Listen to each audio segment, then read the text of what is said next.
आओ जीना सीखें। कहानी हारे भी तो बाजी मात नहीं। आज तंजील बहुत खुश था क्योंकि इसके स्कूल में उर्दू और अंग्रेजी तकरीरी मुकाबला हो रहा था और आज उसकी उर्दू तकरीर की फाइनल रिहर्सल थी। उसने आप पापा से कहा, आज मुझे थोड़ा लेट लेना है क्योंकि मेरी तकरीर की फाइनल रिहर्सल है। तंजील स्कूल पहुंचा तो इसके बाकी साथी भी बहुत पुरजोश नजर आ रहे थे। आधे बच्चों की प्रैक्टिस असेंबली टाइम में थी और चौथी और पांचवी जमात के बच्चों की छुट्टी के फौरन बाद थी। असेंबली में केजी से लेकर तीसरी जमात तक के बच्चों की तकरीरें थीं। कुछ बच्चे अभी भी भूल रहे थे, तो तकरीरी मुकाबले की इंचार्ज टीचर ने बच्चों को समझाया, बेटा आप में से हर बच्चे के पास सिर्फ 2.5 मिनट है और मौजू पर ज़बानी बोलना है, लेकिन याद रखें जिसने ये मौका खो दिया तो फिर अगले साल ही ये मौका मिलेगा। तंजील खुद को काफी बेहतर महसूस कर रहा था क्योंकि उसे न सिर्फ तकरीर अच्छी तरह याद थी बल्कि इसके दोस्तों और टीचर का ख्याल था कि इसकी खुद एतमादी भी काबिल सताइश थी। वो दूसरे स्कूल से आया था और यहाँ पर बच्चों को किसी न किसी तकरीरी मुकाबले या क्विज मुकाबले में हिस्सा लेना जरूरी था। पहले तो हिस्सा लेने से कतरा रहा था, लेकिन टीचर के समझाने पर राजी हो गया। टीचर ने कहा, सेल्फ कॉन्फिडेंस में इजाफा करने में ये मुकाबला वाइटल रोल प्ले करता है।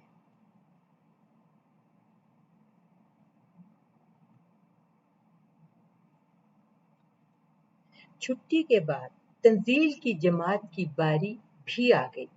जब इसकी बारी आई तो एक लम्हे के लिए तो उसकी हार्ट बीट बहुत तेज हुई, लेकिन जल्द ही वो संभल गया और हकीकत में वो पहली बार प्रिंसिपल साहिबा और तमाम उसातिज़ा के सामने तकरीर कर रहा था, लिहाजा थोड़ी सी देर में ही वो रवां हो गया। उसे इंचार्ज टीचर ने समझाया, बेटा डरने की कोई बात नहीं, कल यानी तकरीर वाले दिन तो तमाम बच्चों के वालिदैन आए होंगे और मुकाबले का फैसला भी जज साहब करेंगे, लिहाजा आप पूरे एतमाद से तकरीर करें। इनकी तकरीर के बाद प्रिंसिपल साहिबा ने मुकाबले के आदाब बताए, डाइस पर आने और जाने के टिप दिए, अलबत्ता अगर तकरीर भूल जाए तो कहा धोखा ना दे और थोड़ी याद करने की कोशिश करें, वरना दूसरी सूरत में शुक्रिया अदा करके डाइस छोड़ दें। अगले दिन तंजीर सुबह सवेरे मम्मा की मदद के बगैर ही उठ गया, बड़ी तवज्जो से यूनिफॉर्म पहना और नाश्ता करके स्कूल रवाना हुआ। पापा और मम्मा ने भी आज स्कूल आना था, लिहाजा पापा ने और मम्मा ने उसे नेक तमन्नाओं के साथ गेट पर अल्लाह हाफिज कहा। स्कूल में बहुत चहल पहल थी। लड़कों की टाइयां और लड़कियों के सैश भी खूब नुमाया थे। बच्चे पुरजोश होने के साथ साथ कुछ डरे हुए भी थे कि पता नहीं वो ये सब कर पाएंगे या नहीं।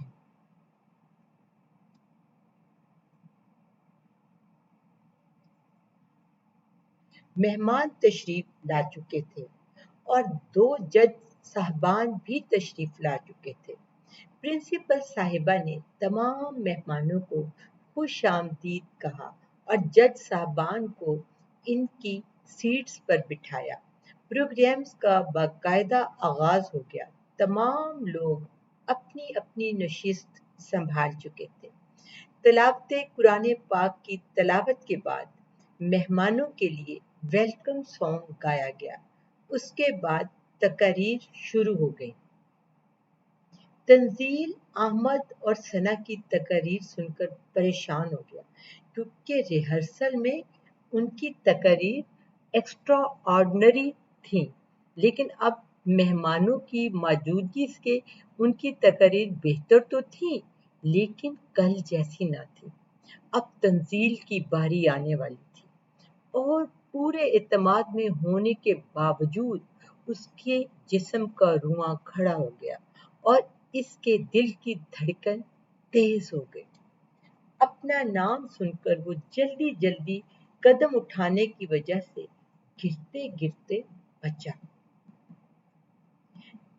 तकरीरी डाइस पर पहुंचते पहुंचते उसे लगा कि वो कहीं बेहोश न हो जाए। अल्लाह का नाम लेकर उसने अपनी तकरीर शुरू की तो इसकी आवाज न निकल रही थी, लेकिन उसने अपनी टीचर की तरफ देखा तो उसे हौसला हुआ और उसकी आवाज में थोड़ी मजबूती आई और जल्द ही उसने हौसला पकड़ लिया। तकरीबन 30 से 40 सेकंड में वो रवां लहजे में तकरीर कर रहा था। तालियों की गूंज में उसने तकरीर खत्म की।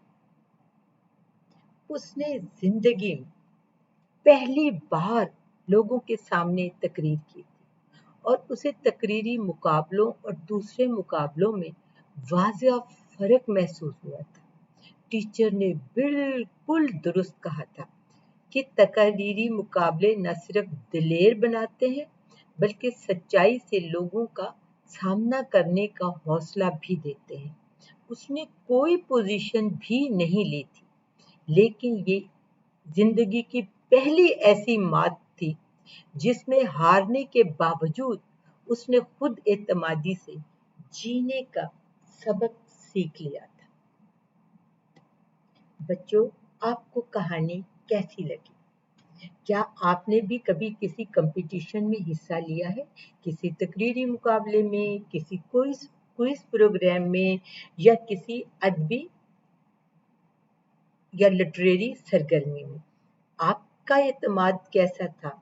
क्या आप बहुत एतमाद से बात करते हैं?